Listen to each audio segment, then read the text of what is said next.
Welcome to the deep dive. So we've got this great collection of material you sent over on academic motivation. Yeah, it's a fascinating area. It really is. Mm. And it's clear you've been thinking a lot about it. What we want to do now, I think, is go beyond just listing theories. Mm-hmm. We need to see how they actually connect, right? Yeah, Give you a more unified view without getting totally bogged down. exactly. Because if you looked into this, you've probably noticed, well, the field's incredibly rich, lots of research, tons of frameworks. Definitely. But as a recent article in Educational Psychology Review highlights, that richness can be, well, a bit of a challenge. How so? Well, we're talking more than a dozen major theories. They're all insightful, sure, but they often operate separately. The article calls them siloed territories, which I think is a pretty good description. Okay, siloed territories. Let's unpack that. So it's like we have different magnifying glasses looking at motivation. Yeah, something like that. One focuses on goals, maybe another on self-belief, another on the classroom. And each one shows you part of the picture clearly, but you're kind of missing the whole landscape. Precisely. And the article argues this fragmentation, it causes real problems. Woohoo. Well, think about educators. They're trying to figure out what makes their students tick. Or interventionists designing programs. Right. Or even researchers trying to build a bigger picture. Navigating all these separate theories is pretty tough. Yeah, you don't see the common threads easily. Or how different factors actually play off each other. Okay, so it feels like trying to put together a jigsaw puzzle, but you're not sure all the pieces are even from the same box. That's a great analogy. So what's our mission then with this deep dive into your sources? Our mission, and we're taking our cue directly from this Educational Psychology Review article. Okay. It's titled Four Guideposts Toward an Integrated Model of Academic Motivation. Right. The mission is to explore a way to kind of bridge these gaps between theories. Okay, bridge the gaps. How? The authors propose four key guideposts. Think of them like navigational tools. I like guideposts. Yeah, they help us build a more integrated, more coherent understanding of this whole complex thing called academic motivation. So instead of getting lost down the rabbit hole of each specific theory, we use these broader principles to stay oriented and see the connections. Exactly that. They help make sense of it all. So what are they, these four guideposts? Okay, the four are motivational resilience, Okay. academic identity, Right. complex social ecologies, and developmental embeddedness. Okay. Motivational resilience, academic identity, complex social ecologies, developmental embeddedness. Those sound pretty fundamental. They are. And the idea isn't that they're totally new theories themselves. Oh. They're more like overarching perspectives, lenses maybe. Lenses to view the existing theories through. Yes, precisely. To examine the different aspects of motivation that those other theories already talk about. Let's dive into the first one then. Motivational resilience. What does that mean in this context? So, motivational resilience, the way the article frames it, is really about the core observable stuff, what you actually see. Like what? Like the energy behind a student's engagement, you know, how much effort they put in. Okay, the drive. Right. And the direction, what specific tasks are they actually doing? Where they point that drive. Yes. And then the durability. How long do they stick with it? Especially when things get tough. Persistence. Persistence, exactly. Oh. Energy, direction, durability. So it's the basic what of motivation. How much drive, where is it aimed, and how long does it last?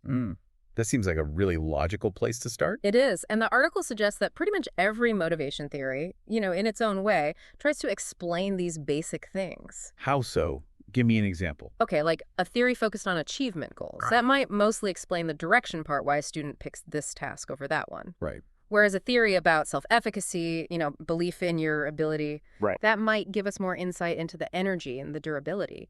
If you believe you can do it, you'll likely try harder and stick with it longer. Makes sense. So motivational resilience is kind of the umbrella term for these core outward signs of motivation. Exactly. It covers those fundamental manifestations. Okay, that clicks. Identifying the phenomenon before explaining all the causes. What about number two? Academic identity. That sounds like it's about how students see themselves, right? Precisely. Academic identity acts as a kind of central hub for all those different self-systems you read about in motivation theories. Like what kind of self-systems? Well, things you've probably come across.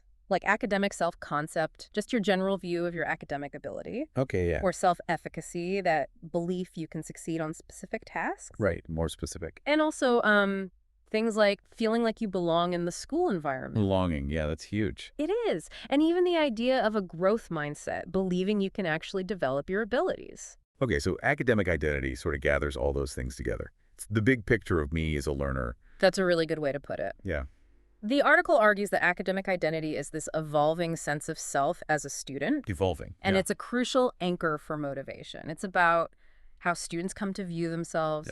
yeah. Am I capable? Do I fit in here? Can I actually learn and improve? So if a student builds up a strong, positive academic identity, Hmm.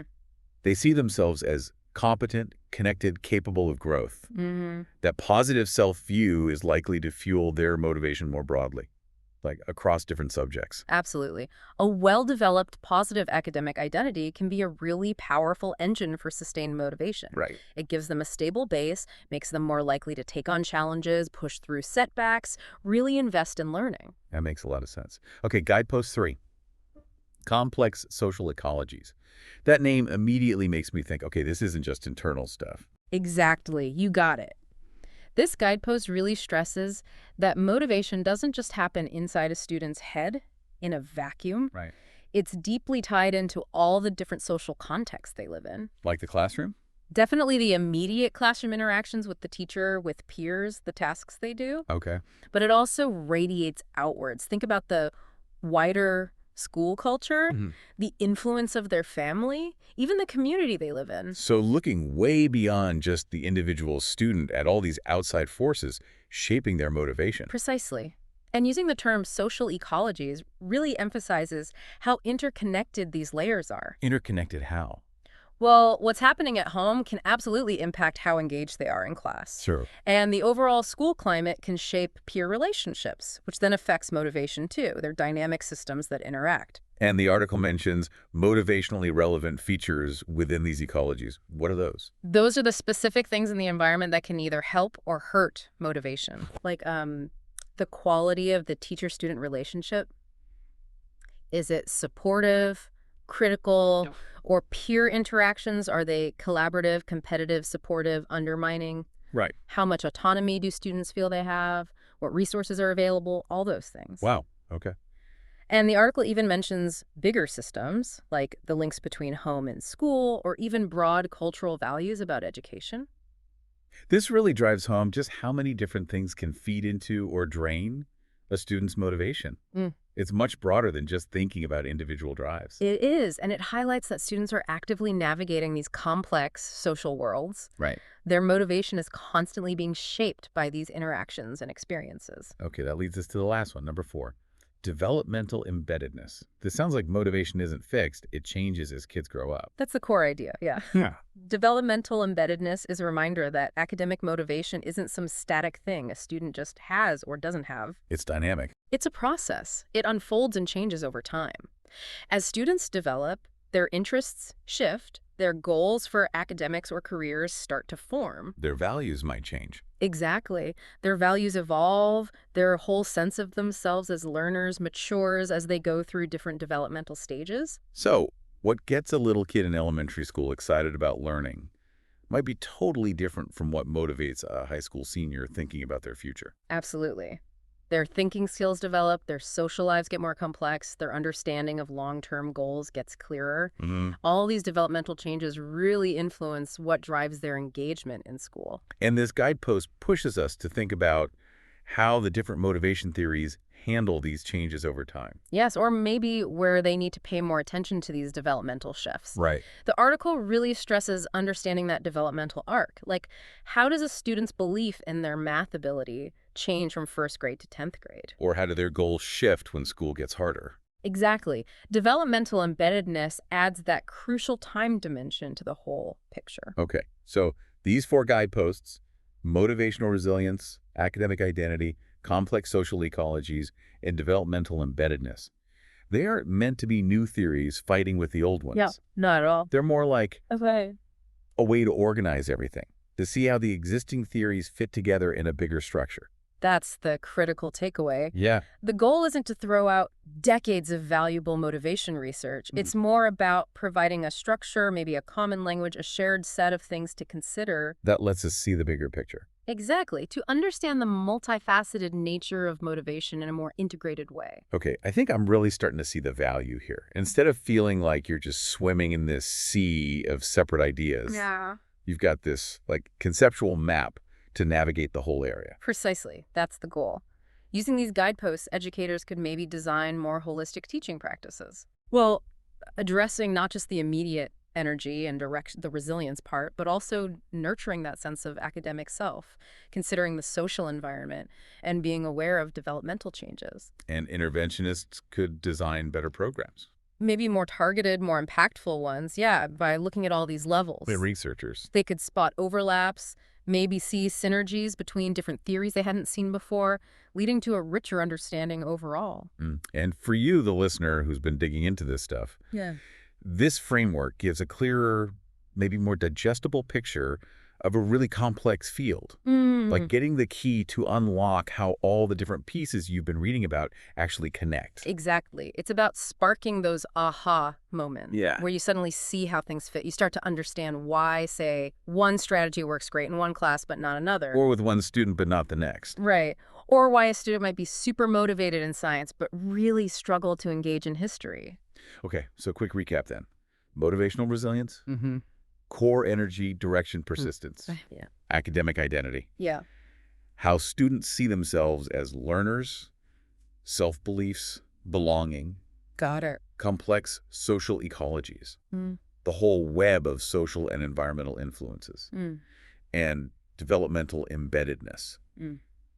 Motivation changes as students grow. That's a perfect summary. And just to stress again, the point isn't to replace existing theories. Right, it's integration. It's about providing that broader, interconnected lens to view them through, seeing how the individual trees make up the whole forest, basically. This has definitely given me a much clearer, more organized way to think about academic motivation. It feels less overwhelming with a framework like this. And that's really the value of integration, isn't it? Building on the rich knowledge we already have to get a more complete and hopefully more useful understanding. So for you, our listener, as you keep thinking about academic motivation, maybe in your own life or observing others, Yeah. try looking through these four lenses. Yeah. How might these guideposts intersect in specific situations you know? Good question. Like, how could a student's developing academic identity affect their motivational resilience when they hit a really tough assignment? Or how do the social dynamics in a classroom, the ecology, connect with their sense of belonging and then their motivation? Right. How does it all interact? And how does their age or developmental stage influence the kinds of goals they set or the strategies they use?